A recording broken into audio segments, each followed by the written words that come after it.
Les standards de beauté, on le sait, Johanna, ont pendant longtemps été imposés par les médias occidentaux. Aujourd'hui, c'est vous qui produisez ce documentaire. Il y a aussi le rôle des réseaux sociaux, on l'a dit, qui ont beaucoup changé la visibilité de la beauté noire et afro-descendante. Alors, est-ce que c'est une manière aussi pour vous de contribuer à ces changements de modèle ?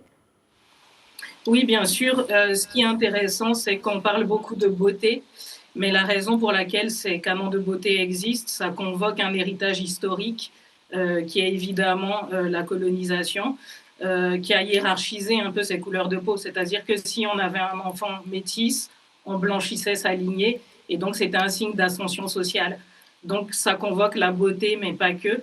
Et aujourd'hui, effectivement, c'est assez réjouissant et encourageant de voir une génération qui a décidé de se réapproprier tout ça, d'affirmer sa beauté. Mais je pense que pour qu'on en arrive là, il y a eu un cheminement, il y a eu des petites victoires et il y a eu une connaissance solide de cet héritage historique pour le déconstruire par la suite. Et c'est ce qu'on essaye de raconter dans le documentaire avec ma co-réalisatrice Estelle Janjo.